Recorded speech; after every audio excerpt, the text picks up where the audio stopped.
dijeron que pusiera récord. Aquí está. Ya. Sí, perdón. Muy bien. Luego siendo las 8, entonces comenzamos, ¿no? Entonces vamos a ver esta parte de la teología que, bueno, como vamos poco a poco, ahora vamos a ver esta parte que es fe y política. Y como ya estuvimos viendo, ya vimos la ética, ya vimos vimos los fundamentos, vimos la revelación, vimos también la inspiración bíblica, ya vimos, hemos ido viendo poco a poco la teología. Entonces vamos ahora a entrar en esta que puse, construir una ciudad cristiana. Es como el título para meternos en estos temas. Y luego, como tenemos 8 sesiones, las vamos a hacer bastante breves. La primera la estoy dando yo, la segunda la va a dar el padre Ortiz, o sea, Jesús Ortiz, que hizo en la Universidad Pontificia, hizo su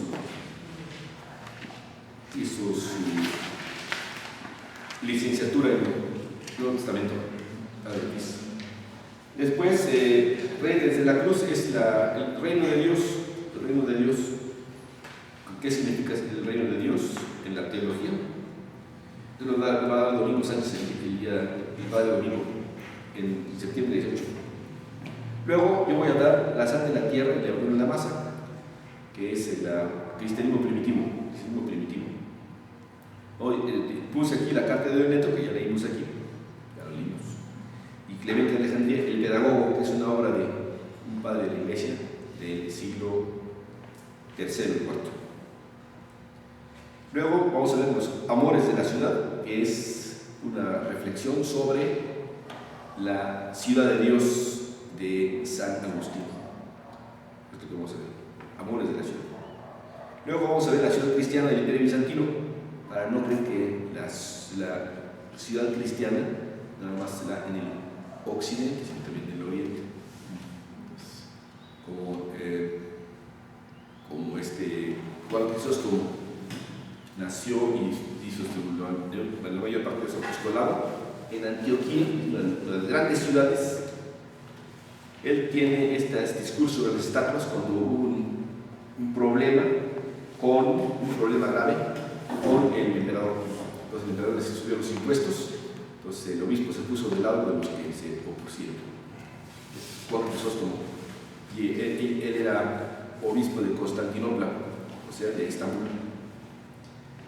Después quiero reflexionar con ustedes sobre el medievo, la ciudad en el medievo.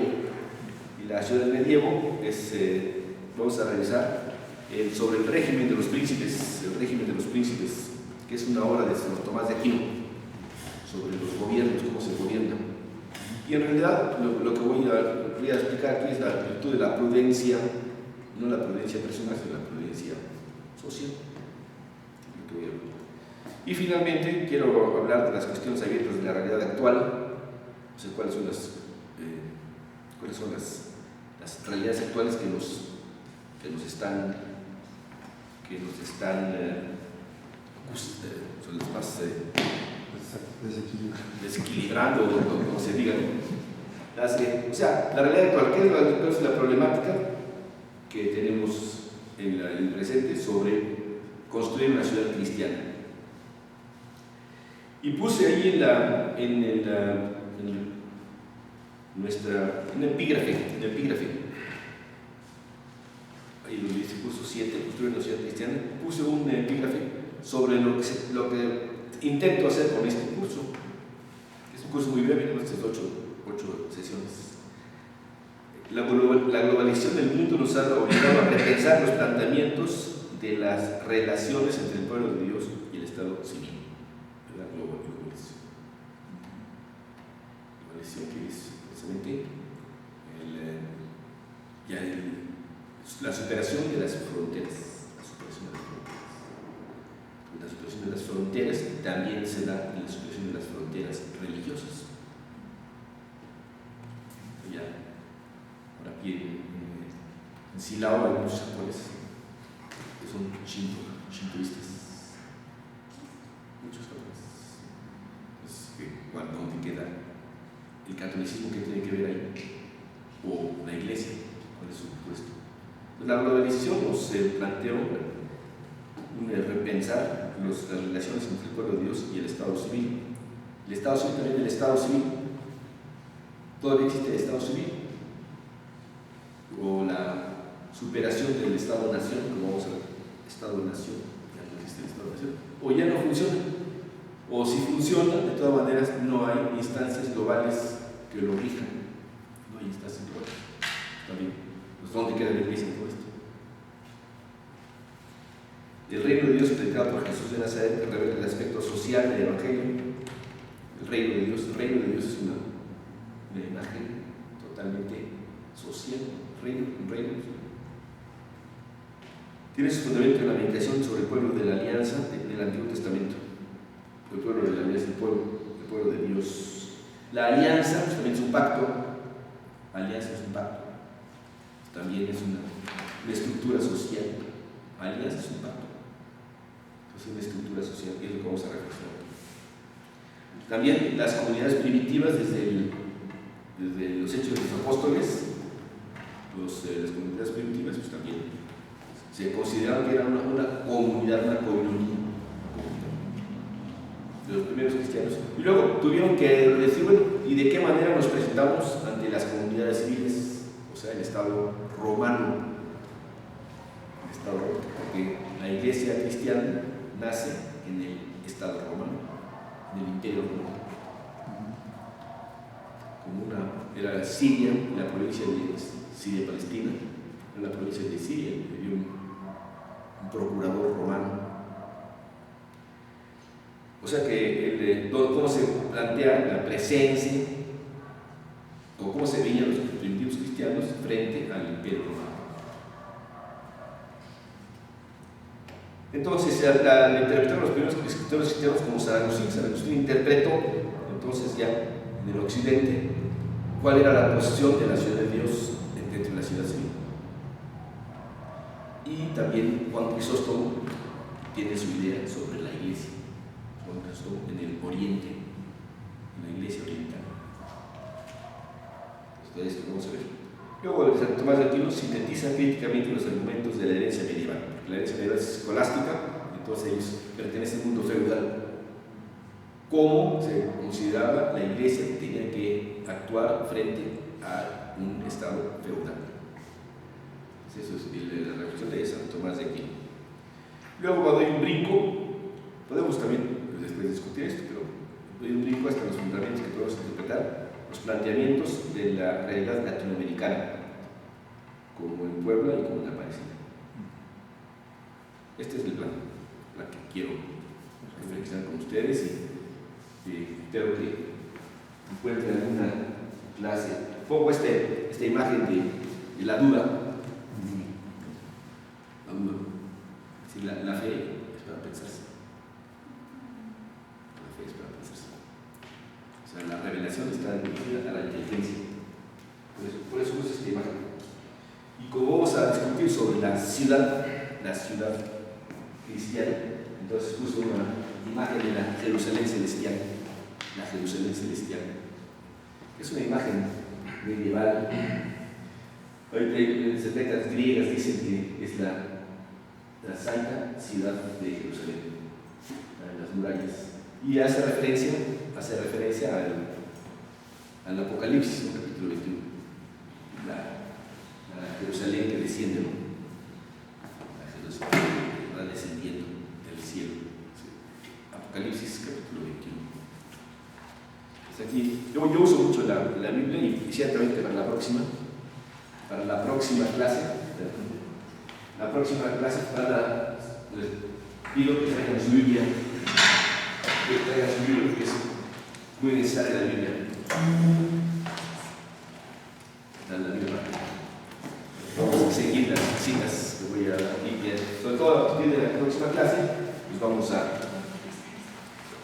próxima clase vamos a empezar a citar ampliamente el Nuevo Testamento.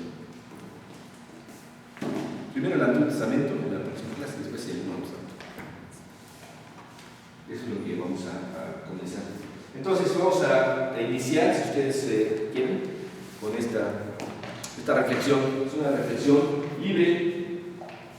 Yo nada más quería dar, como dice ahí en la primera, quiero dar una visión somera de todo lo que vamos a ver, para que nos pongamos a trabajar sobre eso. Voy a dar una introducción que es fe y política, la fe y la política. Ya hemos trabajado mucho la fe aquí, pero no hemos entrado en los aspectos políticos que vamos a entrar.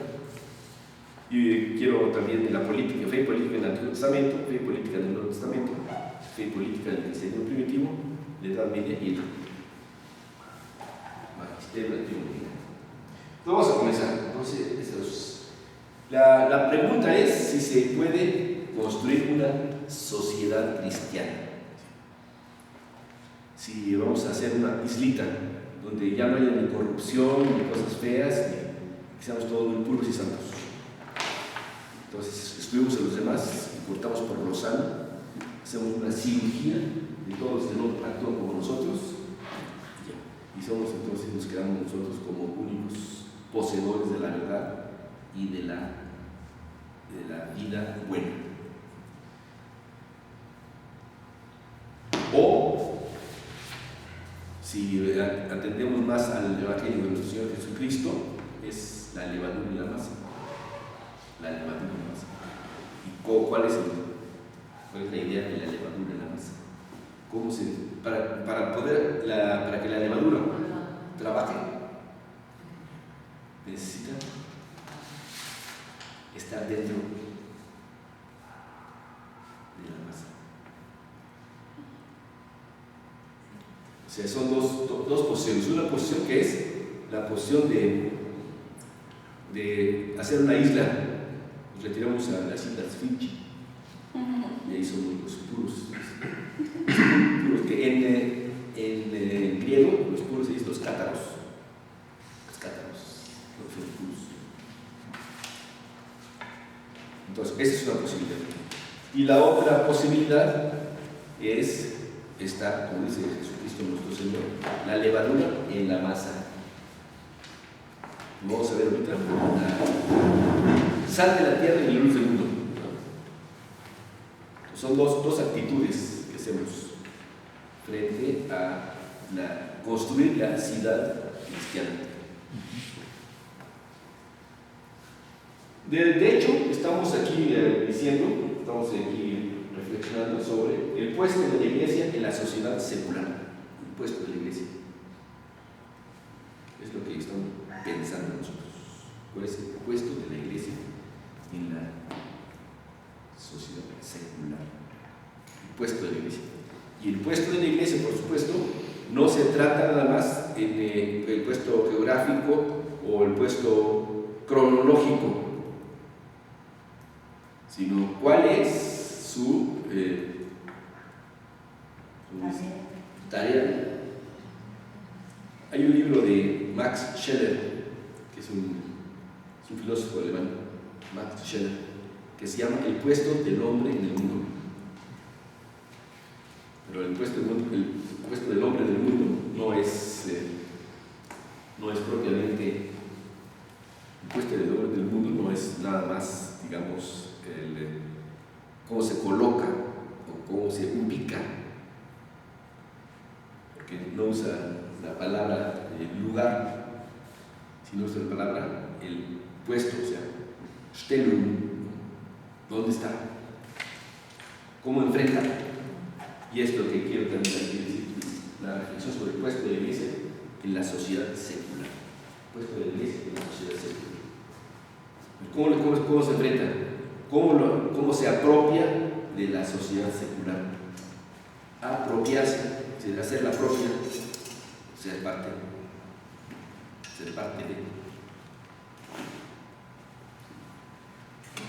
Ya dije que excluí yo la otra parte que era simplemente aislarse, ¿no? no contaminarse del mundo, de este mundo humano.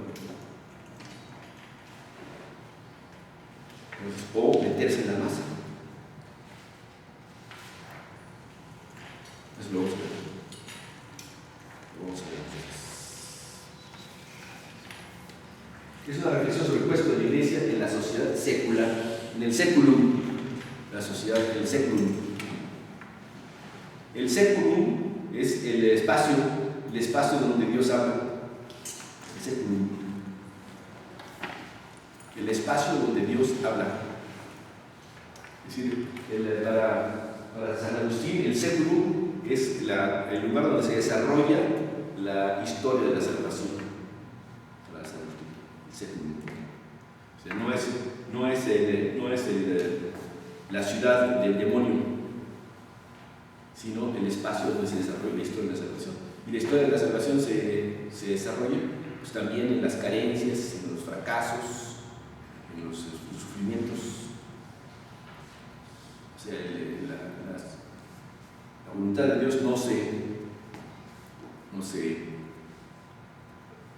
ocurre, no se manifiesta, no se revela exclusivamente en el éxito o en el gozo o en la euforia, sino también tiene muchísimas otros aspectos que son más bien dolorosos que el dolor. Por eso, cómo se apropia la fe de este mundo, el mundo real, el mundo donde existen las dificultades, el pecado y el odio. Y es lo que dice Jesús, ¿no? Estar en el mundo, pero no del mundo. Es lo que dice Jesús en la Santa.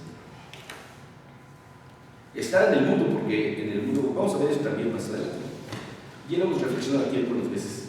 Estar en el mundo, pero no ser del mundo. Es decir, estar en el mundo con una tarea. Estar en el mundo con una tarea. No estamos de sobra ni estorbamos. No es para estorbar, ni es tampoco para molestar, ni para agrandar problemas, ¿no? Como las señoras que dicen, ¿no? Mi marido es otro hijo más. Sí, dice la señora. Así sí dice. Sí. Así dice. Sí. No sé qué dice. Entonces los cristianos no podemos estar nada más en el mundo para agrandar el problema. Ya de bastante tenemos con todo lo demás del mundo y ahí están encima los cristianos que no saben ni para dónde ir, ¿no? Otro hijo. En lugar de ser una ayuda, es un estorbo. Levanta los pies, quítate de ahí, no dejes de tu plato, etc. Esas cosas. Entonces, el mundo, pero estamos en el mundo con una tarea. Esa tarea es hacer algo. Definitivamente, ofrecer algo. Ofrecer. Tener una oferta, tener un planteamiento, tener algo que aportar, tener un aporte. Esa es la idea de estar en el mundo. En el mundo, pero no del mundo. Y como vamos a ver al final de esta breve introducción, que va a ser más bien breve, bueno, yo no sé, breve es una cosa muy relativa, ¿no? Ustedes dirán si fue breve. Pero esta introducción, la tarea, el puesto pues, de la Iglesia en la sociedad secular es construir lo definitivo con lo provisional. Es la idea. Construir lo definitivo con lo provisional. Por eso cuando hablamos de construir una ciudad cristiana, tenemos que ser bien claros que sí queremos efectivamente desarrollar la Nueva Jerusalén, pero no nos vamos a lavar las manos de nuestra parte que nos toca en la construcción, ¿no? Tenemos que cargar los ladrillos, tenemos que hacer la mezcla y tenemos que ensuciar las manos y soportar el sol. Construir lo definitivo. Con lo provisional, el mundo que pasa. Pero este mundo que pasa no se construye más que a a partir de las realidades concretas, las realidades actuales. Y es lo que queremos reflexionar durante estas sesiones. O sea, ¿cuál es el compromiso o el, ¿cómo se dice eso? Compromiso, se dice, ¿no? ¿Cuál es el compromiso del ser humano? L'engagement, ¿no? Okay. Engagement. Estar engagé. ¿Cómo se dice eso? Estar committed. Estar comprometido, ¿no? O sea, no se va, no vamos a estar aquí a medias, hay que estar en el mundo completo, totalmente, al 100, como dicen ahora. Para no estorbar, para no aumentar problemas, hay que estar al 100. Eso es lo que queremos reflexionar estas veces. Ciertamente, lo que intentamos aquí, como es teología para universitarios, es teología.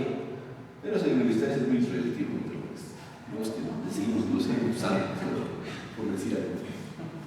Pero es teología, ese sí es teología. Y entonces, la teología, como siempre decimos, es un ejercicio de fe. Un ejercicio de fe. Entonces, estamos frente a las realidades de fe. O sea, estamos frente al misterio. No tratamos de vaciar el misterio. No se puede vaciar el misterio. El misterio es misterio. No podemos resolver todas las cosas. No los podemos resolver. Aunque quisiéramos, no podemos resolver todas las cosas. Hay la mayor parte de lo que estamos intentando queda en el misterio. Todo el mundo lo sabe. De hecho, la vida humana es la vida del misterio. El amor, la muerte, el sufrimiento, todo. Eso es un misterio. Entonces, vivimos en el misterio. Y nuestra vida humana, sin echarle ninguna otra salsa sobrenatural, la vida humana ya es misteriosa de por sí. Y hay que enfrentarla como misterio, para no banalizarla.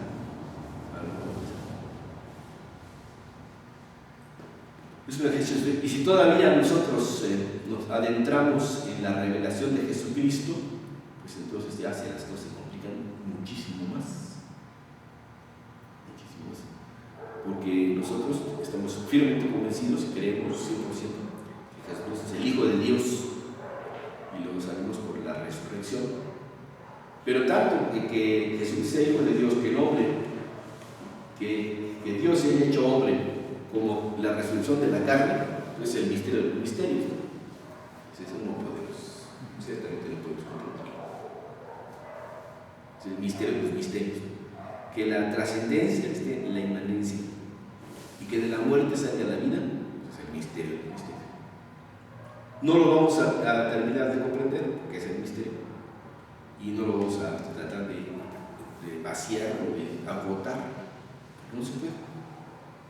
Además, nosotros estamos acostumbrados a vivir el misterio, y el misterio nos da una amplitud de miras, nos agranda el horizonte. Si no tuviéramos misterio, estaríamos preocupados por la primera dificultad que nos asaltara. Si no tuviéramos el misterio como materia de fe, entonces tendríamos que recurrir a un fin expedito. Pues cuando hablamos de teología, vamos a hablar también de nuestro diálogo con el misterio. Es un diálogo con el misterio. Un diálogo, o sea, de dos logos, a través del logos. Diálogo. A través de la palabra de Dios y la palabra humana, o sea, de todo el logos de Dios y todo el logos del hombre. El logos como razón de ser, como vimos alguna vez, logos es la razón de ser. Logos que dice palabra, el verbo Logos. Logos como razón de ser.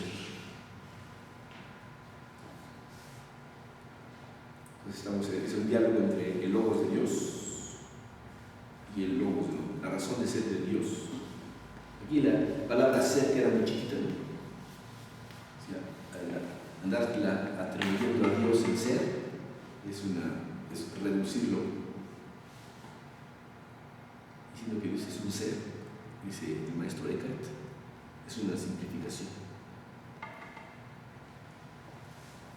Porque nosotros consideramos que no puede Dios ser como somos seres nosotros. Pero eso es una cuestión ya más mística que no vamos a poder tratar hoy.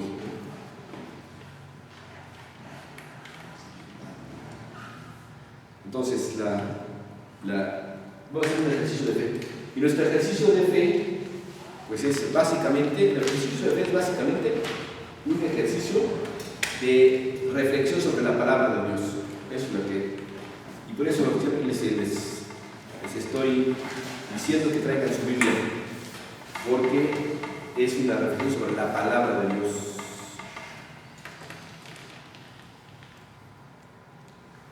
Porque si creemos que de veras la Biblia es la palabra de Dios, es una cosa muy comprometedora. Porque es un diálogo, es una conversación, es una comunicación. La teología no es más que la explicitación de la palabra de Dios, la explicitación de la palabra de Dios. O sea, lo que Dios dice. Una vez hablamos aquí de Orígenes de Alejandría. Y Orígenes de Alejandría decía, si como yo sí creo que la Biblia es la palabra de Dios, estoy muy interesado en saber lo que Dios me dice y lo que yo entiendo. Decía. Entonces se dedicaba a hacer todo lo que podía para entender la palabra de Dios. Todos los textos que pudo conseguir, los consiguió para tener un texto confiable y luego también para que se entendiera cuál era el texto confiable y luego qué significaban las palabras. Bueno, la teología es eso, que es un ejercicio de fe que básicamente es una reflexión sobre la palabra de Dios, sobre las afirmaciones del Nuevo Testamento, las afirmaciones que hace sobre Jesús de Nazaret, su palabra y sus hechos, los hechos y dichos de Jesús. Esa es la teología. Y también la teología es aplicar la razón a la fe. De lo que ya entendimos de la palabra de Dios, hurgamos y rascamos y buceamos. Lo que ya entendimos de la palabra de Dios, queremos saber más todavía. Queremos saber más. Porque con la fe recibimos un conocimiento y un amor. La palabra de Dios nos da un conocimiento y un amor, un afecto.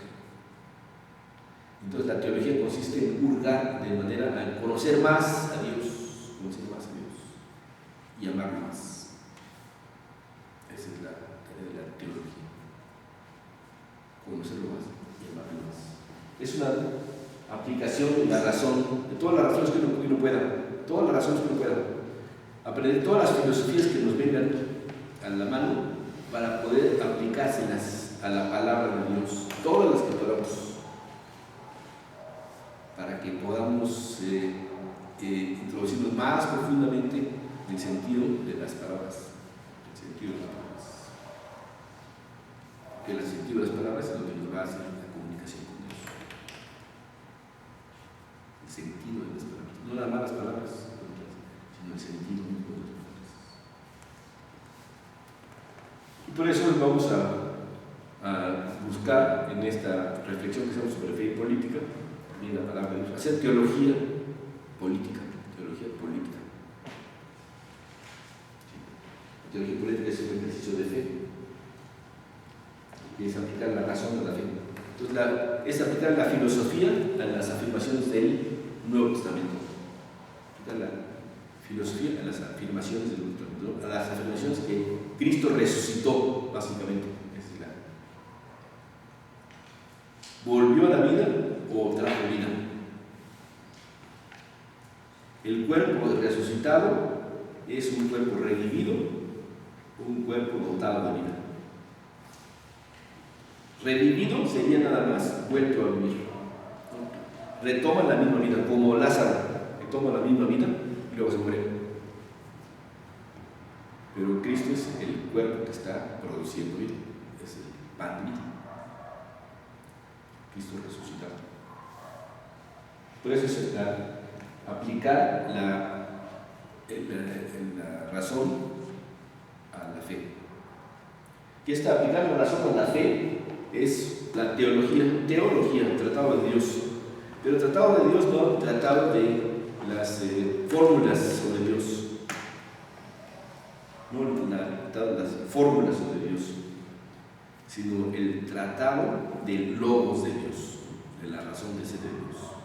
Como digo, la razón de ser ya es simplificar, pero del abismo de Dios, del abismo de Dios.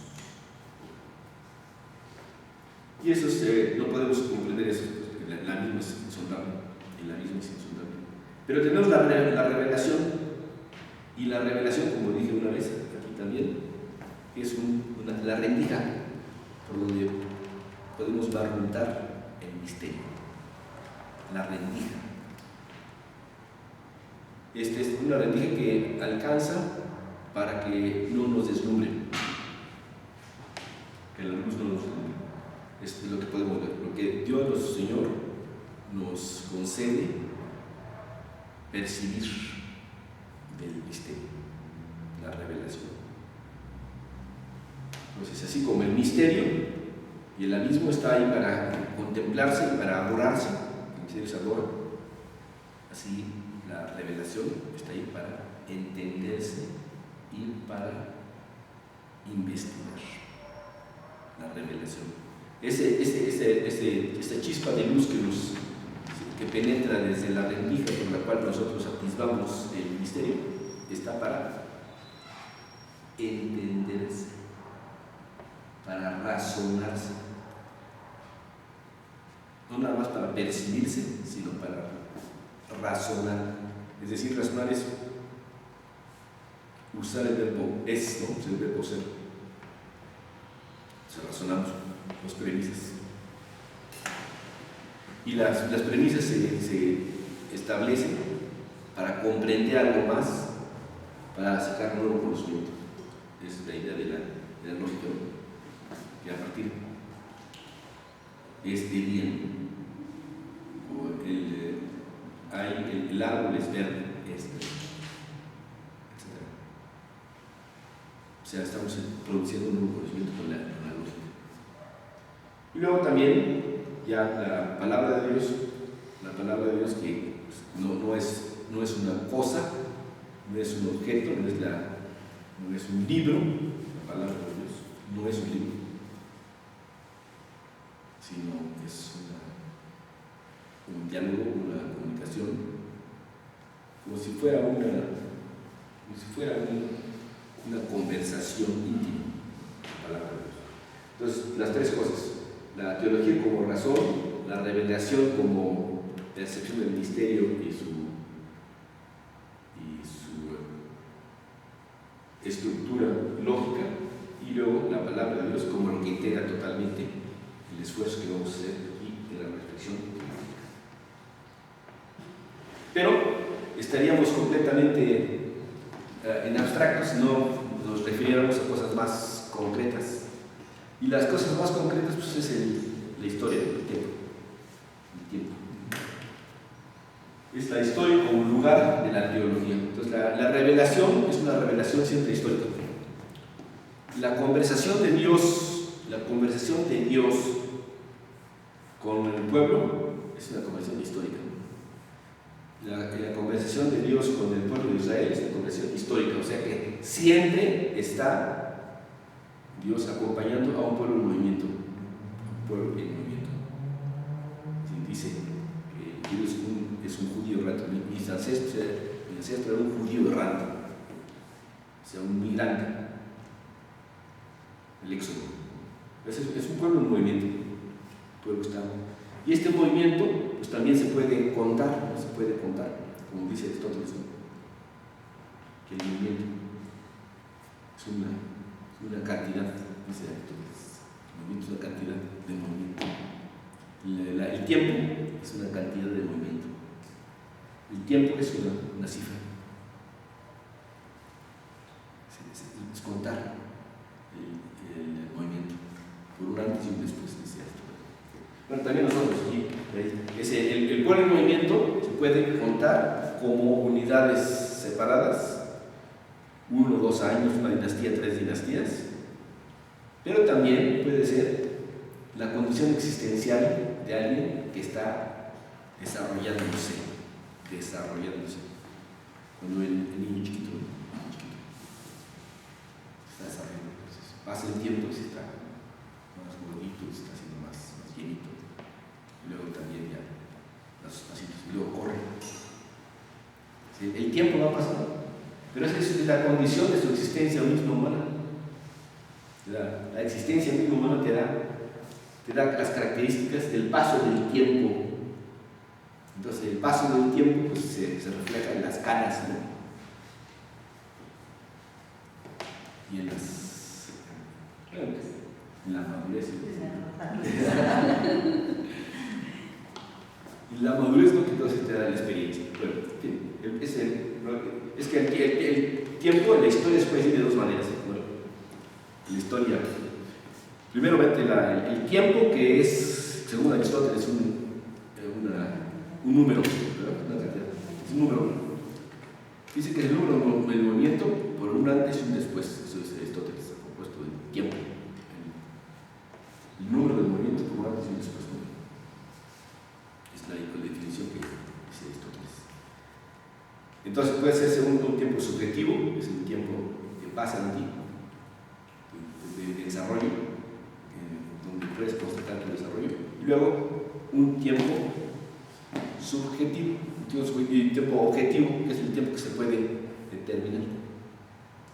Uno subjetivo, que es el que te pasa, y un tiempo objetivo, que es el que puedes tú contar. Le está pasando el tiempo, o ya le llegó el tiempo a la fruta, hay que arrancarla. ¿Sí? El tiempo. Y la historia es precisamente los acontecimientos del tiempo, La historia que se hace y la historia que se narra. La historia que se hace es hacer historia. Venir a un curso es hacer historia. O el graduarse es hacer historia. O el decir por un trabajo es hacer historia. La historia que se hace. Estás haciendo historia. A medida que los actos se concretan, estás haciendo historia. Y luego también la historia que se narra. La historia también se puede llamar la narración histórica. Pero todo esto para decir que el pueblo de Dios en movimiento tiene todas esas características del tiempo y de la historia. Y Dios se revela en la historia. Por eso, no nada más las cuestiones del diálogo y el diálogo íntimo y todo lo que vimos, la palabra de Dios, sino también el acompañamiento. Que el pueblo de Dios, cuando le llueve duro, graniza, o no llueve durante 3 años, y él está ahí, y Dios está acompañando al pueblo durante las inundaciones y durante las sequías. Eso es lo que. Y es por eso el lugar donde se reconoce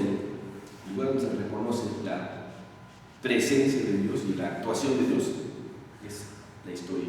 Entonces, por eso se dice que la historia es el lugar de la revelación, de la presencia y el acompañamiento de Dios al pueblo. Es decir, que el pueblo se va desarrollando en el tiempo y en la historia. Esta estructura social, a veces con dificultades, ¿no? con dificultades, las 12 tribus, y luego los jueces, y luego los reyes en el Antiguo Testamento. Pero en el Nuevo Testamento también, Jesús que enfrenta a Anás y Caifás, y luego a Pilatos. También es historia. Anás y Caifás porque son las estructuras religiosas, y luego Pilatos, que son las estructuras civiles. Entonces, este enfrentarlo se va haciendo la historia en la cual se desarrolla la presencia y la compañía de Dios en Jesucristo. Y por eso la historia es muy importante para nuestra tarea que vamos a ver de fe política. Es muy importante la historia, el revisar la historia. No se va a comprender todo, pero tenemos alguna idea. Y cada vez que la repasamos, vemos cosas nuevas. Esta reflexión histórica, que dije que es el desarrollo del pueblo, pero el desarrollo del pueblo se hace por la edificación. La edificación es construir una casa. Edificación. En el vocabulario del Nuevo Testamento, edificación es construir una casa. Construir una habitación, un oikos, que es la casa en griego, oikos. Es una edificación, la edificación de un lugar para habitar. Es la idea de la edificación. La edificación del cuerpo de Cristo. El cuerpo de Cristo en la carta a los Efesios, es la iglesia, ¿no? El cuerpo de Cristo, que es la iglesia. El cuerpo de Cristo. Entonces es una visión orgánica, los órganos del cuerpo, ¿no? Los dedos y la cabeza, y los pies y los ojos. Es una visión orgánica de la comunidad. Una visión orgánica. Entonces, se edifica el cuerpo de Cristo, es la historia de la edificación del cuerpo de Cristo. Entonces, la edificación, pues como decíamos hace rato, la edificación se hace pues, con ladrillos y con mezcla, y con varillas, y con cemento, y con soldaduras y con toda clase de cosas. Entonces, la edificación no es estar viendo si los angelitos vienen a cantar con sus arpas, sino hay que meterse con todas las manos, con todo el corazón, a la edificación. Entonces, la edificación del cuerpo de Cristo, pues la idea de la fe y la política es la edificación del cuerpo de Cristo. El objetivo es la edificación del cuerpo de Cristo, que es la iglesia. Es la iglesia, pero es el cuerpo de Cristo, o al revés. Es el cuerpo de Cristo que también es la iglesia. ¿Por qué al revés? Porque vamos a ver ahorita el reino de Dios. El reino de Dios. Que eso lo va a ver el Padre Jesús Ortiz. El reino de Dios. Dice San Agustín, que es una frase que me gustó: el arquitecto construye con andamios provisionales una vivienda trascendente. Los andamios vas a quitarlos. No los quites antes porque se expandea el colado. Pero no te vayas a creer que los andamios te costó mucho trabajo levantar los andamios, pues ahora quítalos.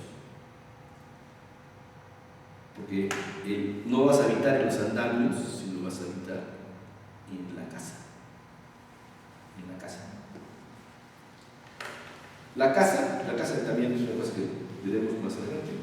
La casa es la casa de Dios, Beit Yahweh. La casa de Dios también, Beit Yahweh. La casa de Dios. Entonces, la casa de Dios es el lugar donde habita la plenitud de la divinidad. Donde habita la plenitud de la divinidad. Es la casa de Dios. Beit Yahweh. La casa de Dios.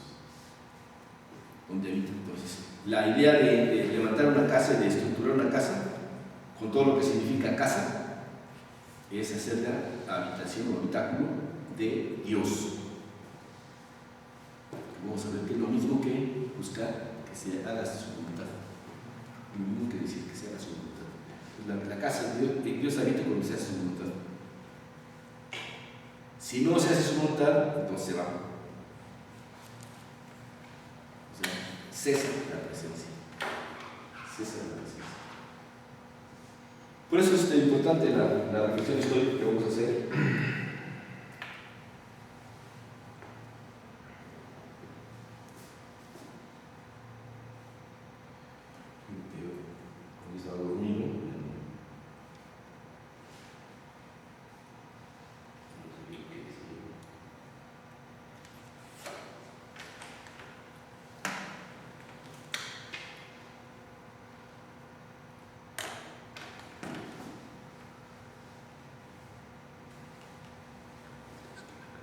Lo que decíamos también en otras sesiones, que el hombre no está solamente en la tierra para levantar imperios y civilizaciones. ¿Verdad que habíamos visto? El hombre no está solamente en la tierra para levantar imperios y civilizaciones, para hacer grandes imperios y grandes civilizaciones, ¿no? Para desarrollar las potencialidades del mundo hasta los grandes desarrollos, lo más grande que se pueda. De dar del ser humano la máxima potencia, hacer lucir el talento y el ingenio humano.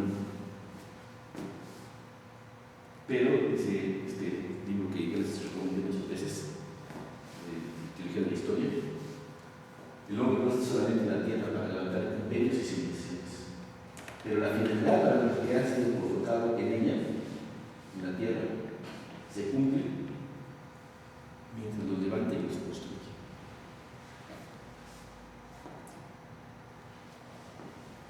O sea que el objetivo del objeto del ser humano, no es desarrollar estas cosas así con tanto destello, con tanto brillo. No es eso. Pero si no hace eso, no se cumple lo otro. Si no hace eso, entonces no está. Si no hace eso, entonces no está haciendo lo que debe. No se puede hacer el reino de Dios sin eso. Dice el Señor. ¿Quién se lo sé? Se lo sé. Me he contado muchas veces.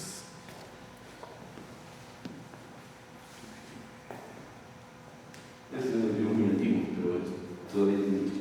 Bueno, entonces así es que la actividad humana no es la actividad solamente humana, sino el significado profundo que tiene la actividad humana, que es el significado profundo de la sociedad humana, se adquiere cuando el hombre se desarrolla por todos los talentos y todas las conexiones y todas las junturas del ser humano, todos los ensambles del ser humano. Ahí es donde se manifiesta la voluntad de Dios. En la sociedad se manifiesta la voluntad de Dios.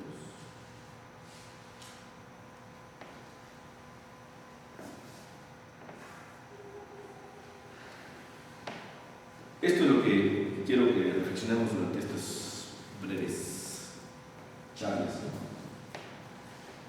Sin hacernos ilusiones, ¿no? Sí es cierto que estamos haciendo eso, pero no se hace tantas ilusiones, porque el resultado siempre es de Dios. Entonces, sí es cierto, todo el sentido que tiene la grandeza humana, es poco, todo lo que podemos decir es poco, pero la grandeza humana, lo que significa la grandeza del ser humano y todas sus actividades, ¿no? Las luchas por la libertad, todas las luchas por la justicia, todas esas cuestiones de la equidad, del respeto, todas las luchas que tenemos son grandes, enormes intentos humanos, pero no hay que ser tan cándido que creamos que nosotros vamos a tener el resultado. Estamos en caminos del reinado de Dios, pero no logramos a fuerza de estar haciendo actividades.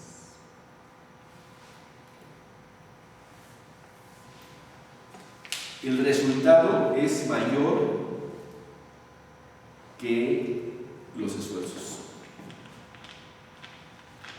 Por eso, la gracia siempre es mayor que nuestras mezquindades. La gracia siempre es mayor. O sea, la fuerza de Dios es la que da el resultado. Y la fuerza de Dios no tiene ningún parangón,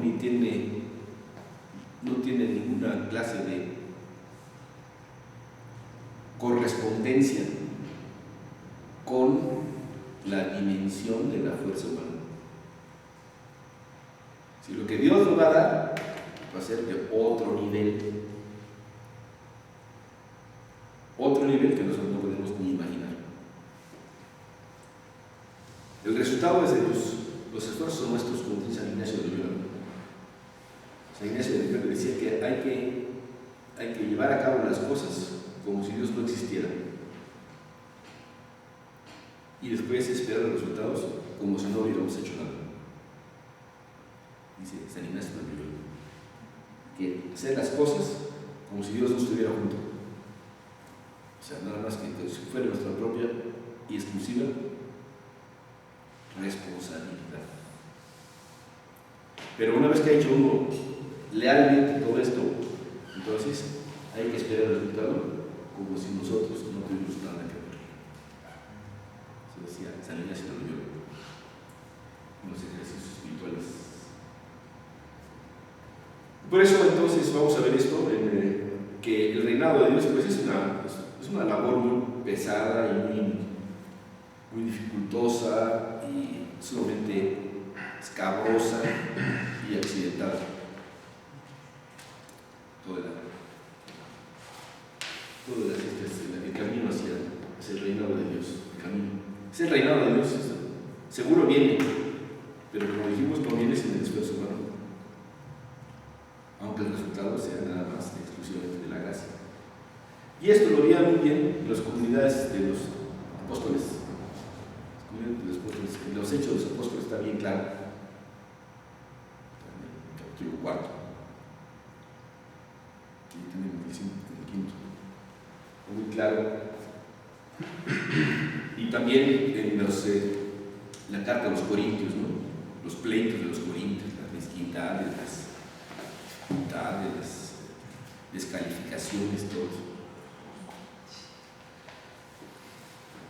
Todo esto es de los orígenes, ¿no? Los orígenes también, los orígenes no se libraron de las dificultades.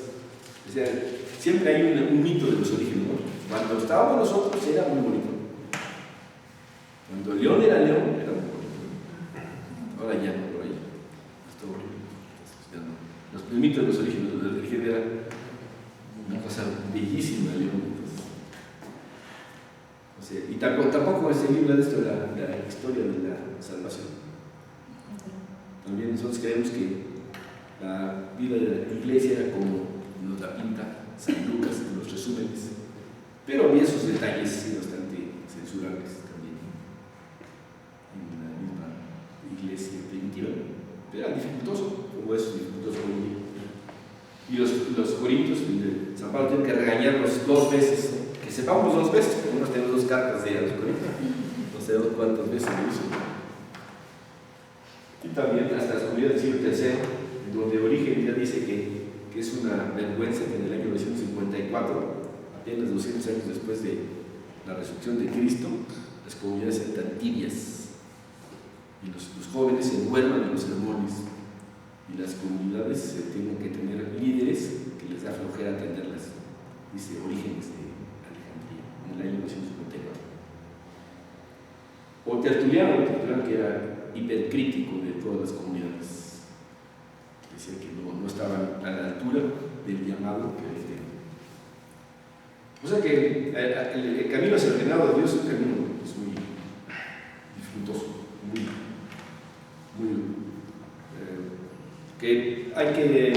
estar con los ojos bien abiertos y los pies firmes. Luego también, para uno de esos escollos grandes, vamos a ver, la historia de Constantino, ¿no? Constantino, que adopta a la iglesia como un aliado, adopta a la iglesia como su aliado. Es Constantino que hace la iglesia imperial, hace la iglesia imperial. La adopta y la llena de regalos. Al Papa le regala San Juan de Letrán, muchas fincas para que ya no tengan que batallar para comer todos los días, que estén contentos. Les da muchas cosas. Constantino. Y la iglesia pues, se deja querer. Y de bien, y dice, bueno, de modo que yo vaya a golpear o patear el pesebre, ¿no? Eso nunca se hace. Entonces, por eso la iglesia toma una actitud frente al poder que es distinta de la que tenía cuando las persecuciones. Entonces, con Constantino, con el giro constantiniano de la iglesia, pues ahí también es un escollo grande, porque la iglesia que estaba perseguida, que tenía que enterrar a sus muertos, a sus seres queridos, debajo de la tierra, o sea, en las catacumbas, después es propietaria y tiene unos cementerios enormes en todos lados, unos camposantos. Entonces, la diferencia entre una iglesia perseguida que está del lado de los perseguidos a la iglesia propietaria que está del lado de los propietarios es una gran diferencia. El cambio es radical. Y la iglesia no podía tampoco decir, bueno, yo soy angélica, entonces la iglesia no tiene que tener nada, no puede. Hacia el reinado de Dios, pero con las dificultades propias de las circunstancias históricas. Luego la iglesia con Carlomagno, que ya la vimos también, la iglesia de Carlomagno, que entonces la iglesia de Carlomagno es una iglesia. Carlomagno es el siglo VIII. Se murió el siglo IX, Carlomagno. Pero Carlomagno también le toca ya la época de las invasiones francas. Entonces, Galia se convirtió en Francia. Los francos invadieron la Galia, entonces la Galia se convirtió en la Francia. Entonces, para organizar la Francia, también Carlomagno echa mano de la iglesia y estructura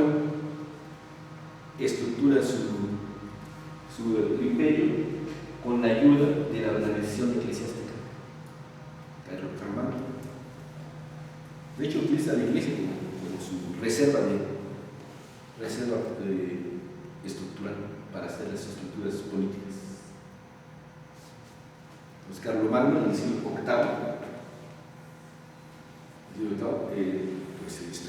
VIII estructura una iglesia bárbara, o sea, franca, de los francos, a la manera como se podía hacer un estado, porque tenía el problema, Carlomagno, de la estructura, de la organización superpoderosa de los musulmanes. Entonces, cuando los musulmanes entran completo y arrasan con toda el África, desde Gibraltar hasta Bagdad, todo es musulmán. Y cuando se apoderan de la mitad, al menos de la mitad del imperio bizantino, entonces claro que Carlomagno tiene que oponer una organización al menos tan grande como la que tiene enfrente. Entonces, la estructuración del imperio franco-carlomagno es la respuesta a la invasión, al desarrollo del imperio musulmán.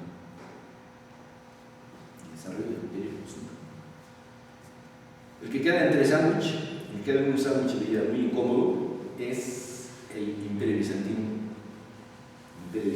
La iglesia griega, la iglesia griega queda en una situación muy incómoda, entre los musulmanes y los occidentales, o sea, los francos.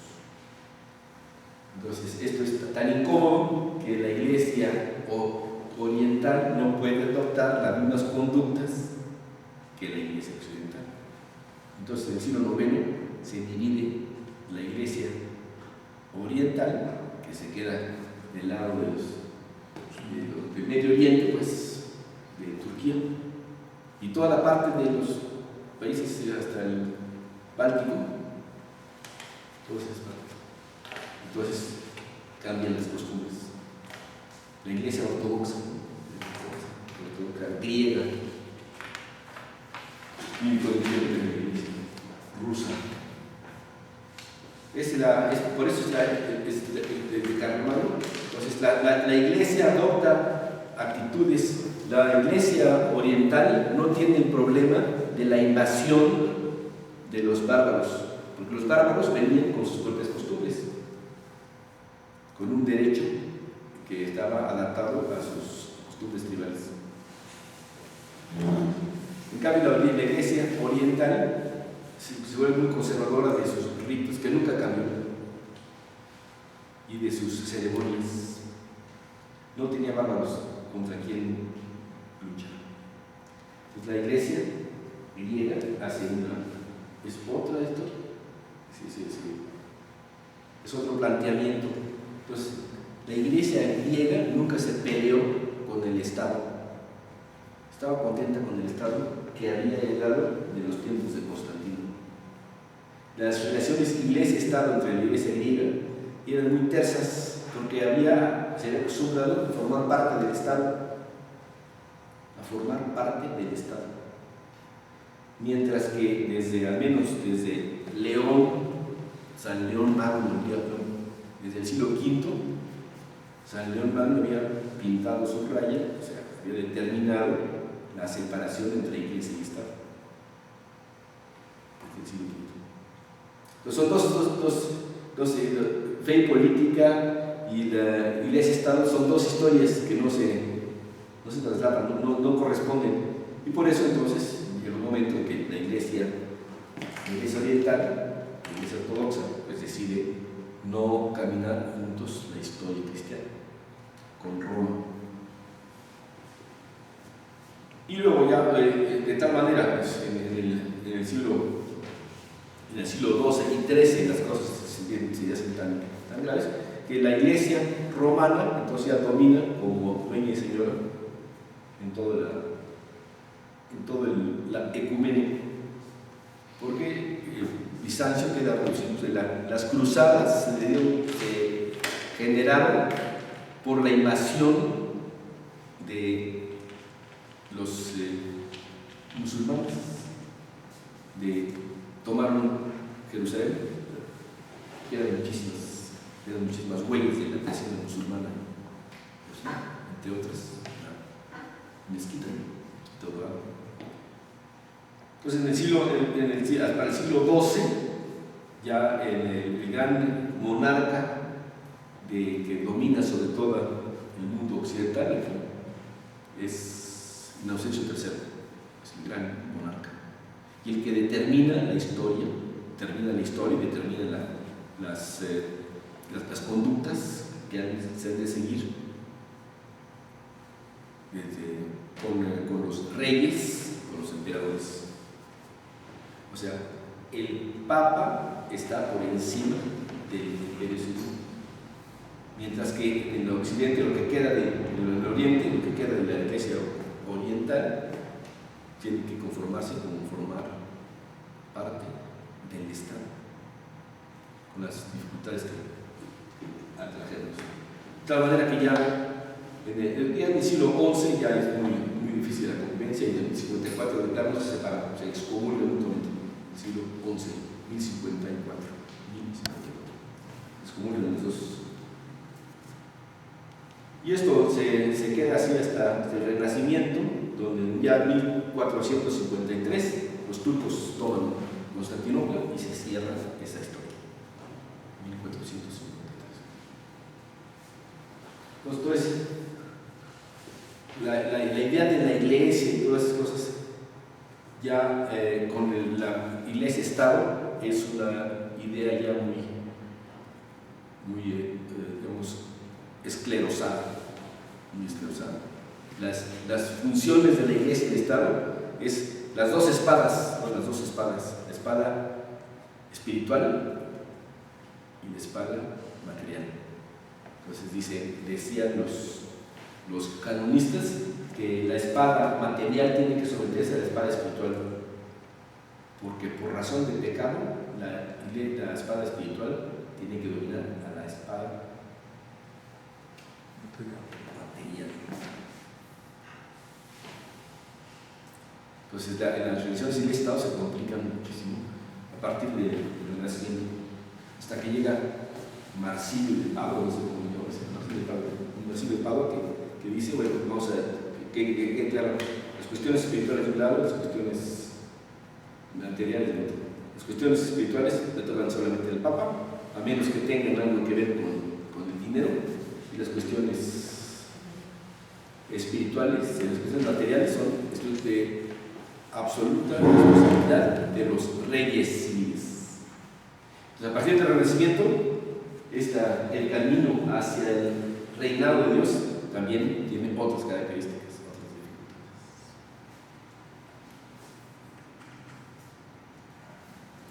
Tantas dificultades que se hace necesaria la reforma de la Iglesia.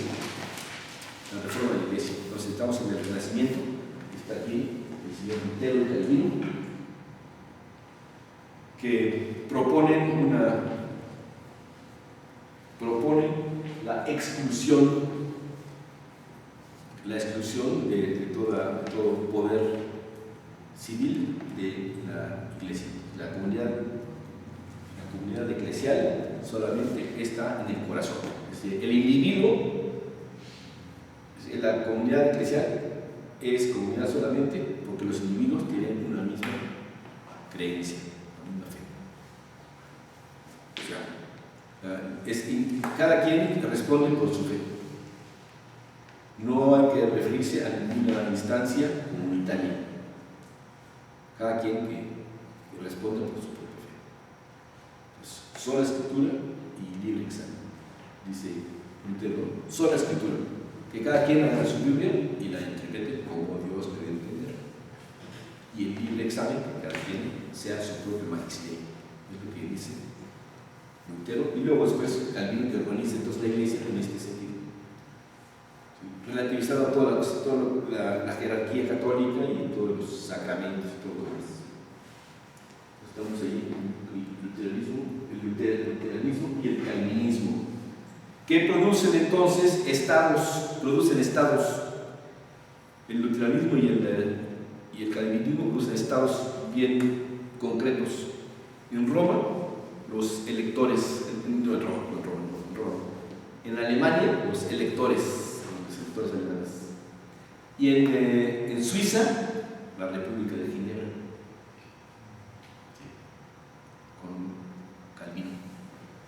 Las relaciones Iglesia-Estado se modifican y se estructuran en una visión ya reformada, luterana, básicamente luterana y calvinista. Pues con estos presupuestos es cuando llega el liberalismo que ya toma como dogma que el individuo está por encima de la sociedad. La propiedad tiene que ser privada, no puede ser comunitaria. No hay tal propiedad comunitaria, dice el liberalismo. Entonces también la Iglesia con sus propiedades comunitarias y todas esas cosas, sus cuestiones caritativas. Entonces el liberalismo propone una secularización total de la vida social y la exclusión. La Iglesia sería una Iglesia libre de ataduras comunitarias en un Estado libre, un Estado que no tiene nada que ver con dogmas ni con prejuicios. Ese es el liberalismo. Una Iglesia libre de ataduras con Roma, por ejemplo, en un Estado libre, o sea, autónomo, Ese es el liberalismo. Entonces estamos en el siglo XVII y XVIII. Que dura, sobre todo tiene su grandeza en el liberalismo, en el capitalismo. El liberalismo económico y social. Y luego, por fin, llegamos a el liberalismo se constituye en nacen los estados-nación, que vamos a ver después, estados-nación. Y este estados-nación también, dice, la iglesia es una cuestión, la religión es una cuestión absolutamente privada. Cada quien piense como quiera. Y nadie da cuenta más que a su propia conciencia. Y los estados-naciones, cada quien tiene la religión de la región en donde habita.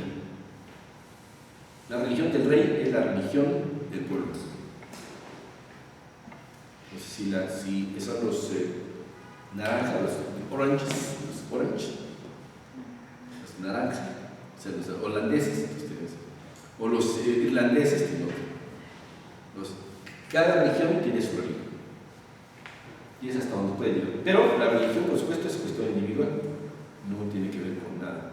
Y nadie tiene que someterse a los principios de otras personas. Nadie tiene que someter a si los sacerdotes o los jerarcas dicen una cosa, bueno, pues el jerarca que dé cuenta de lo que tiene que decir. Y los que están en esta congregación que obren de acuerdo a su propia conciencia. Esa es la relación Iglesia-Estado en el liberalismo. Luego llega la globalización en el siglo XX, final del siglo XX.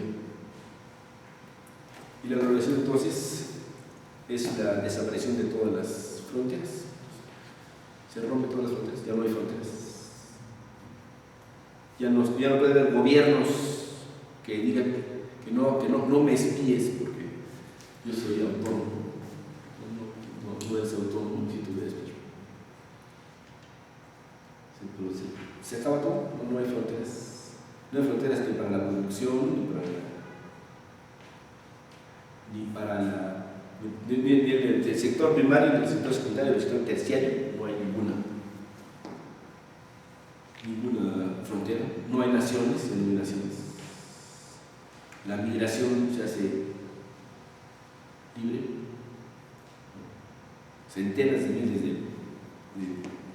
migrantes se cambian de lugar con mucha facilidad. Japoneses, bueno, todos. Asia para América, América para el Asia, Europa para América Latina, etc. Es la globalización. Pero no hay gobierno, la governance que le llaman, no hay gobierno. No existe ninguna fórmula actual para la coordinación, ni tampoco para la cohesión, ni para la cohesión, ni para la cohesión. O sea, no hay un legislativo, ni un ejecutivo, ni un judicial global. No existe. Entonces, la iglesia, ¿dónde queda? La iglesia católica, apostólica, romana, ¿dónde queda? Es lo que tenemos que reflexionar. Ese es el pan que tenemos sobre la plancha.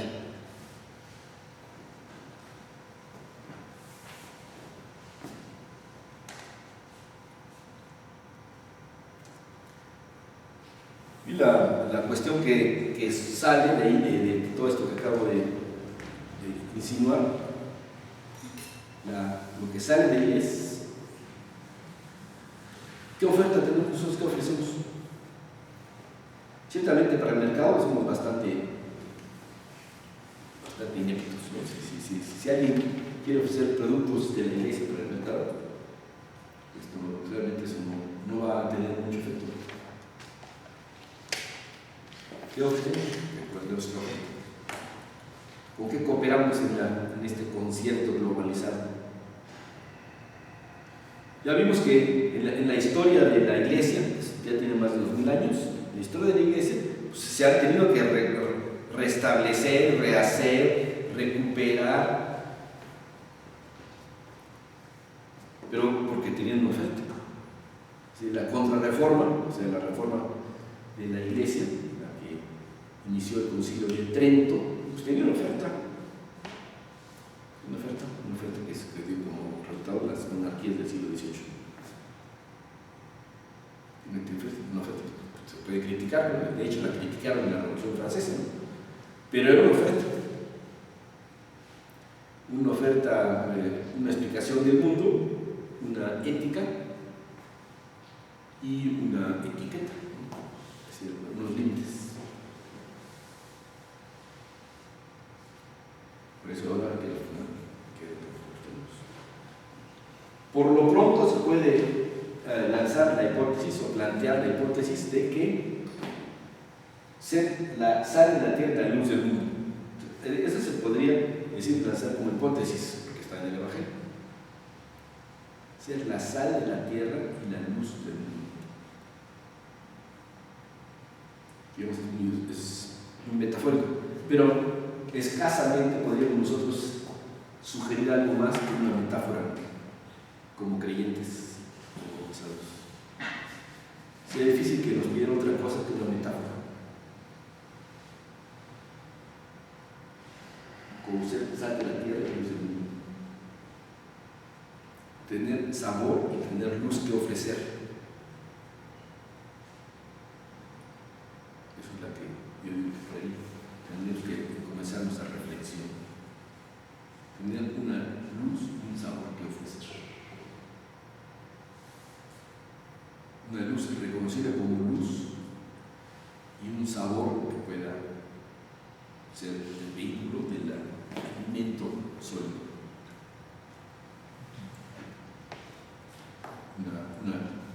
Una luz que pueda cambiar tinieblas y un sabor que pueda realzar las cualidades del mundo. Realzar las cualidades, pues la tarea de la sal pues es eso, ¿no?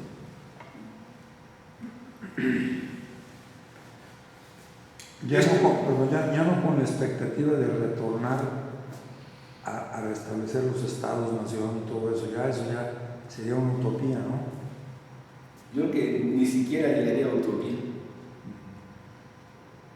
porque los estados-nación son producto de unas condiciones sociales. Y esas condiciones sociales no son las mismas hoy día. Claro que como todo el mundo sabe, yo creo que todos estamos convencidos, al menos yo estoy convencido, que la naturaleza humana reacciona a los mismos estímulos. Es decir, ni tanto que digamos que ya no se parecen en nada las condiciones actuales a las condiciones, digamos, del siglo XVII y XVIII, ¿no? Porque realmente no se comparan, ¿no? La tecnología y todo eso cambió la cosa. El internet y los teléfonos, las medios de comunicación, las redes sociales cambiaron completamente las circunstancias.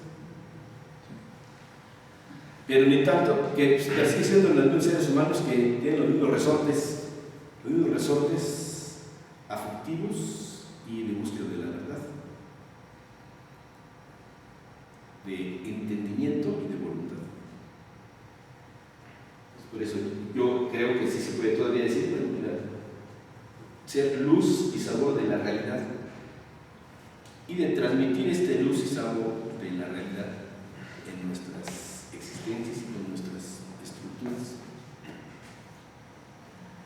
Teniendo en cuenta lo que dije, que se puede caer en una especie de isla de... Exacto. ¿Verdad? Una isla que somos hermosos, somos los mejores. Puros. Sí, los puros cátaros. Entonces vamos a hacer nosotros sí y ellos no. Sería un peligro muy grave. Tenemos que estar en la masa, pero estamos en el mundo, pero no somos del mundo. Como creyentes.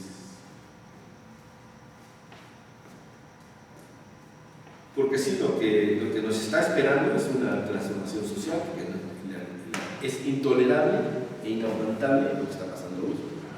Es absolutamente intolerable, es totalmente inhumano. Eso no se puede, nadie puede estar conforme con eso. Ningún ser humano puede estar conforme con eso. Sí, estamos exigiendo una transformación social. ¿De qué transformación y en qué sociedad? ¿Qué forma estamos intentando reemplazar y qué sociedad estamos intentando estructurar? Porque no es lo mismo hablar de la masa que la de la multitud. No es lo mismo. La masa es ciega.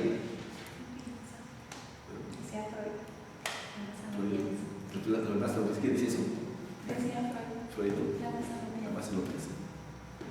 Pero la multitud tiene tiene miras, la multitud. Tiene miras.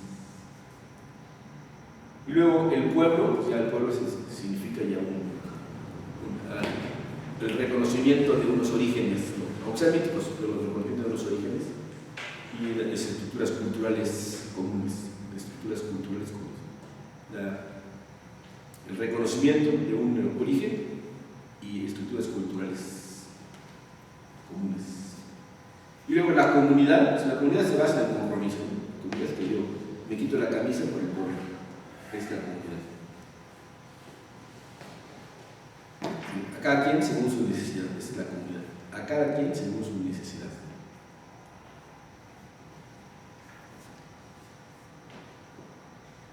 Por eso tenemos que tener una hermenéutica, o sea, una clave de interpretación, ¿Cómo interpretamos el mundo? ¿Cómo le explicamos a los niños el mundo?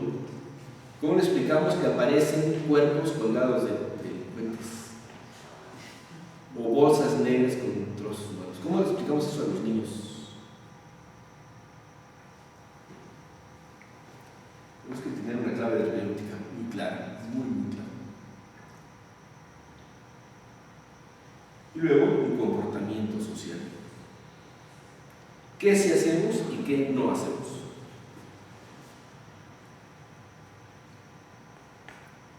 No solamente como límites, sino como construcción. Es decir, yo no voy a poner como zapata un alambre de púas, ¿no? Eso no sirve para hacer, ni para hacer castillos. Los alambres de púas no sirven para hacer castillos. Tienes que tener unas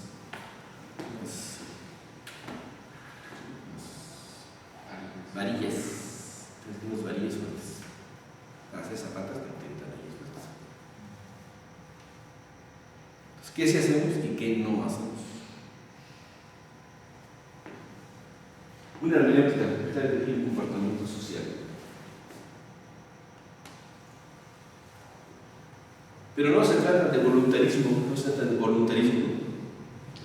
Nosotros somos muy valientes, muy temerarios. Somos gente tremendas, ¿no? Vamos a convencer a todos. ¿Sí? Piensa positivo, levántate de buen humor. Pones una carita feliz siempre.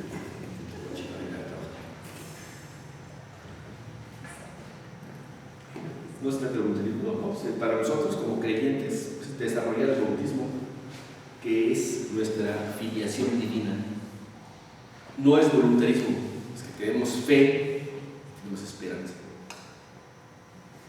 Es desarrollar el bautismo, o sea, desarrollar los dones que son de ser hijos de Dios. No es voluntarismo ni pensar positivo, es una fe bien clara.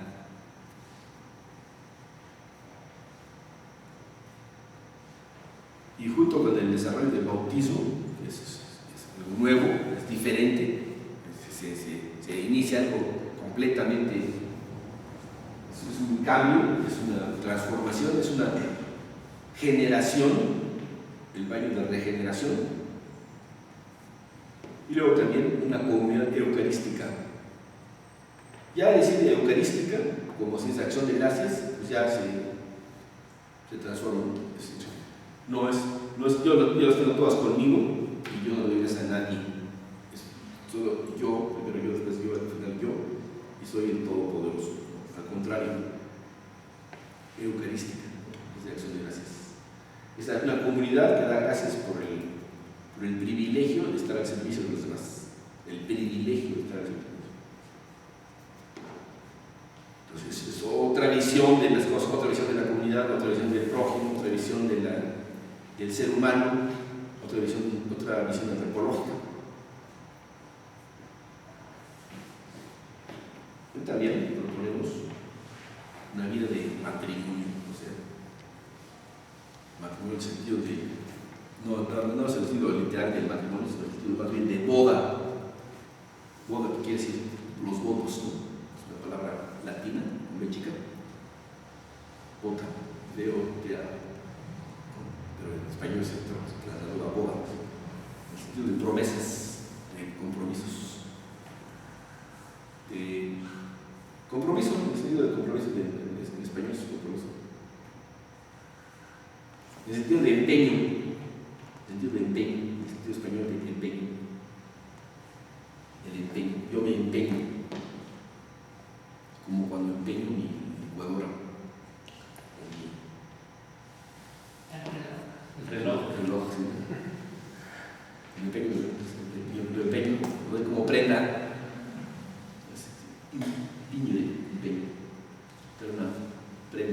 pero cuando empeño, yo ya sé que ahí está, si no pago, pues se acabó. Si es un riesgo, es un compromiso. Entonces, en ese sentido de los votos de empeño, de empeñarse, está todo ahí. Entonces también la vida sacramental del matrimonio, el matrimonio como es la base de la sociedad, y sobre todo la base de la sociedad de los creyentes. Entonces, también puse el matrimonio, la familia también, pero la familia es otra cosa. Es otra cosa.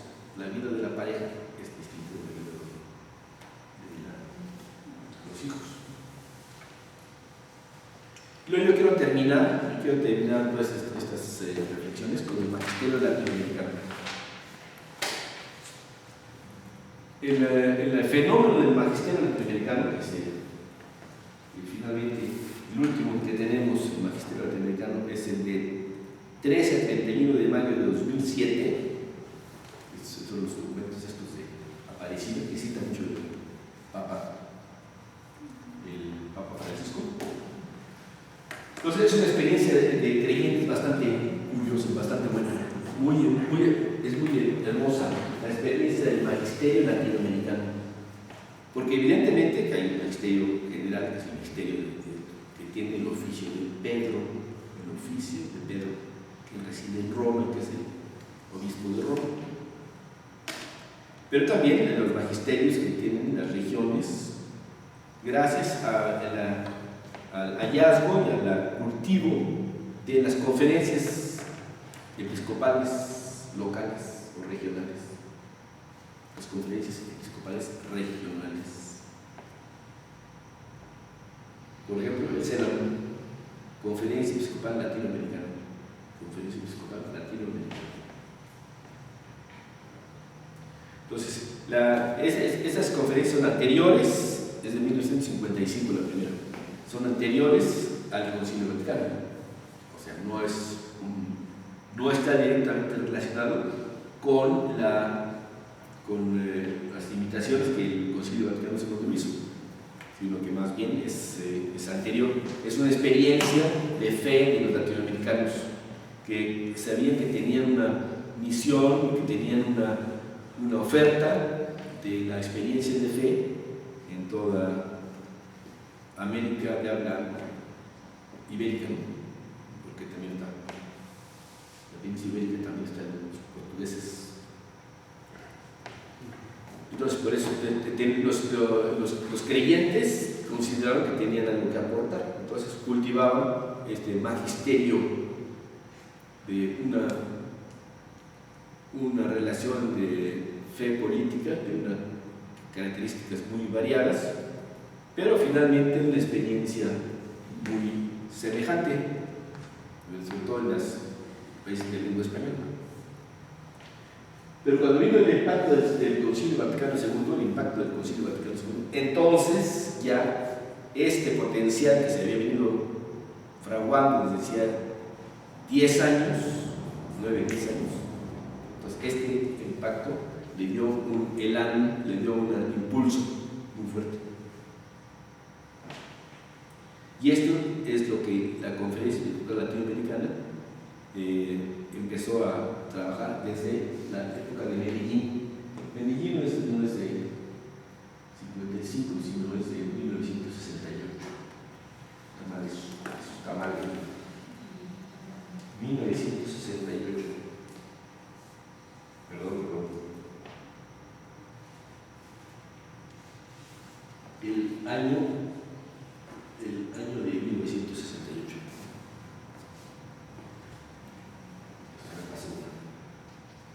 1968. Pues en el año 1968 es un cambio radical en el mundo entero. El mayo del 68 en el país y todas esas cosas. O sea, ya los jóvenes, los que tienen 20 o 15 años, para ellos es tan lejano ese tiempo del 68 como Napoleón. No se deben distinguir entre el 68 y Napoleón. Para ellos es historia. ¿Qué les ocurrió? ¿Qué pasó? Sí, cuando les habla uno de eso, serán tiempos de quién, Maximiliano, de quién es.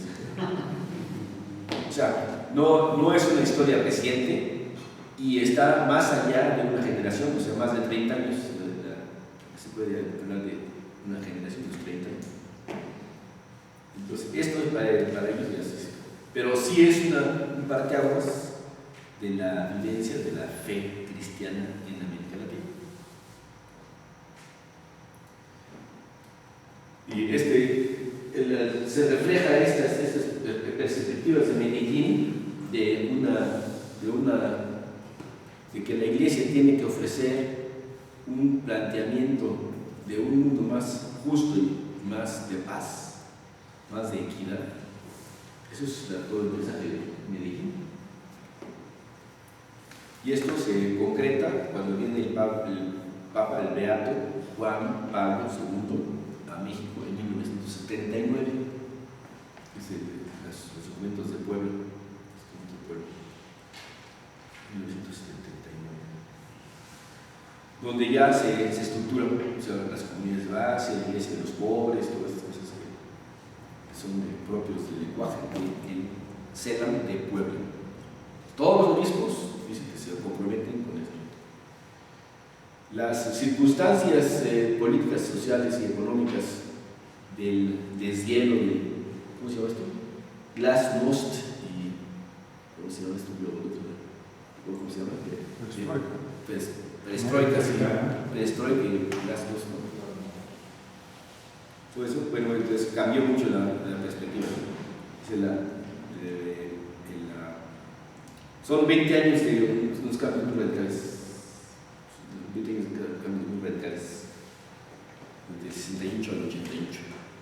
Tan radicales que el 89 desaparece el muro de Berlín. Aparecen otros muros, pero que aquí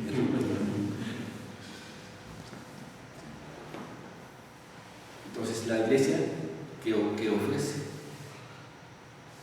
cómo sale de estos cambios tan terribles el pensamiento único. Y luego la Aparecida, bueno, la Aparecida es un intento del CELAM de decir, bueno, que nosotros tenemos una originalidad, nosotros tenemos algo que decir. No estamos ni sacando cosas que no hayamos dicho antes, ni tampoco estos documentos, ni tampoco es algo de que nos tengamos que decir, bueno, nos equivocábamos o fue una época de euforia. Entonces, Aparecida ya reflexiona sobre la praxis que hay en estas estructuras nuevas de los creyentes de América Latina, la praxis. Pues esto es lo que me parece que teníamos que reflexionar. Y viendo los fundamentos, ¿no? Viendo los fundamentos. Yo quiero que regresemos a la palabra de Dios y que veamos las cosas más concretas. Ciertamente tendríamos que meternos en el problema de la globalización, que tenemos que buscar todos los contextos en los que se desarrolla la vida del creyente. Yo estoy pensando en la economía del mercado. Claro, como va a venir Jesús Ortiz y como también viene Domingo Sánchez, ellos van a dar más bien las bases, ¿no? Las bases escriturísticas, pero también en ese sentido. Entonces, la economía del mercado, los salarios,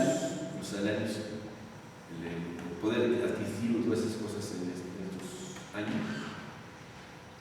Actualmente, ¿para qué alcanza un salario mínimo?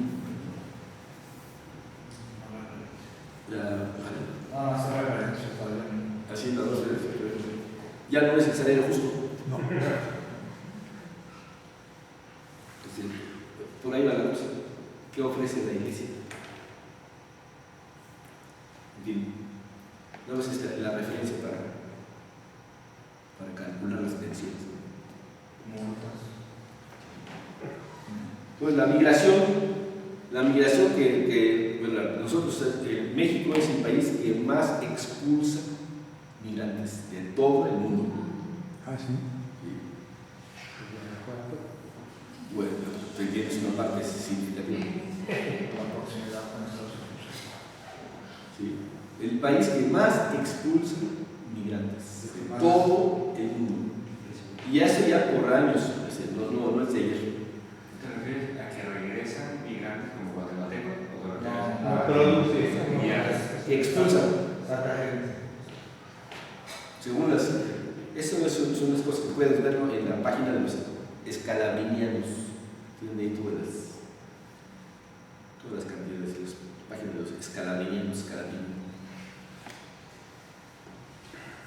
Pero eso es muy grave, porque significa la ausencia de la figura paterna en las familias. Significa la ausencia de la figura paterna. Tengamos la idea que tengamos, pero en la familia tal como la presentamos hoy día, tal no como la considera el Seguro Social, como la consideran algunos grupos feministas, sino como la estructura de la fecundidad del ser humano, las estructuras que avalan la fecundidad del ser humano, que avalan la fecundidad, o sea, que completan una fecundidad, que estructuran, que realizan la fecundidad humana. No digo yo nada más la reproducción, porque la reproducción pues, en otros lugares que se puede también la reproducción de los primates y esas cosas, pero nos estamos hablando de la fecundidad. Bueno, la migración pues tiene esos efectos, y ha tenido esos efectos. Como somos el país que más expulsamos, también es el país que más tiene ausencia de figura paterna. A menos que me equivoque. Y luego también lo que significa, ya no solamente la figura de la madre que tiene los dos roles, mamá y papá, sino también en estos tiempos el número de madres solteras, o sea, madres solteras en el sentido de los hijos fuera del matrimonio.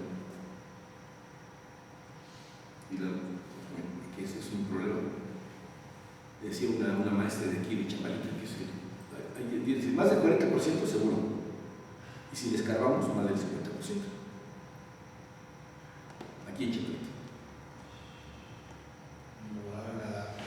¿Cómo? También los adolescentes. Y finalmente también tenemos que tomar en cuenta, por lo que estamos discutiendo, de fe, de la fe. ¿Qué ofrece la Iglesia? En este fenómeno de los medios de comunicación, de las redes sociales. Las redes, porque es que las redes sociales, si nada más fuera una manera de hablar por teléfono, no importaba. Pero es la forma de comunicación. Tengo la experiencia aquí en la orden de todas las órdenes, que los nuevos reclutas, más del 50% vienen porque se enteran de la educación religiosa por internet. Más del 50%. Y en Estados Unidos hay en las provincias que el 80% vienen porque se enteran por internet. Porque es la manera de comunicarse, ¿no? Y también la manera de encontrar pareja, que es cada vez más común. O sea que es un fenómeno, las redes sociales son un fenómeno con el cual tenemos que lidiar. Si no podemos decir, se prohíbe que en las escuelas se vean internet. Es absolutamente absurdo. Pero ¿qué ofrece la Iglesia? Nuestra fe como creyentes, nuestro mundo, tal como lo imaginamos, el imaginario cristiano, ¿qué dice de eso?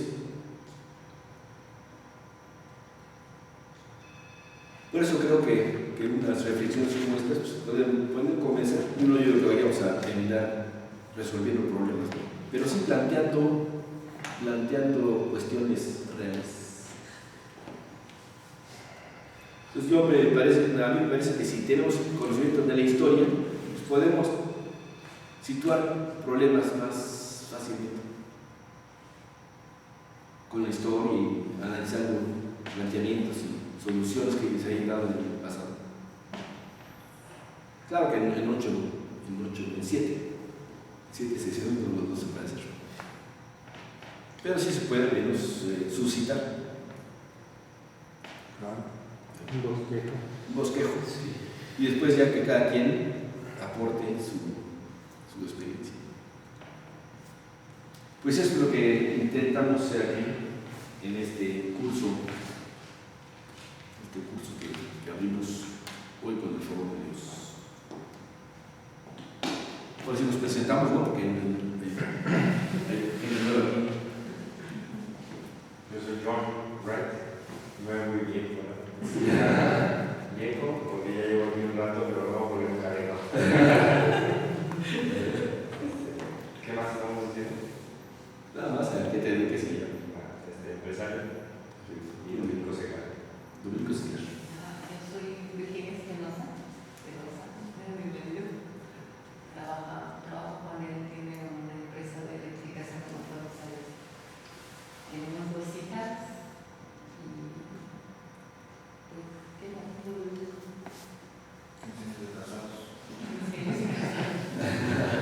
Bueno, 15 felicidades.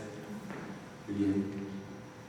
Marco Salva, soy ingeniero industrial, manejo la educación enfocada hacia los niños, en especial matemáticas. Está muy bien. Soy Roberto Plasencia, empresario, con mucha inquietud por estos temas en la parte social y dedicado a la empresa, fundamentalmente a la industria del calzado. Yo soy Manuela, pero Mane, me dicen Mane. Yo soy también vieja. Yo estudié la licenciatura de filosofía aquí, soy CEPTA, egresada del CEPTA.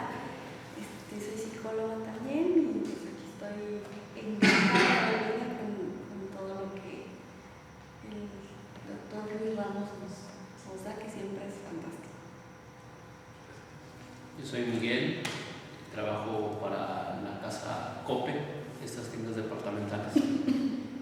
Pues desde hace cuántos ya unos 7 años me he acercado aquí a la comunidad con estudios de diplomados y también soy dominico seglar.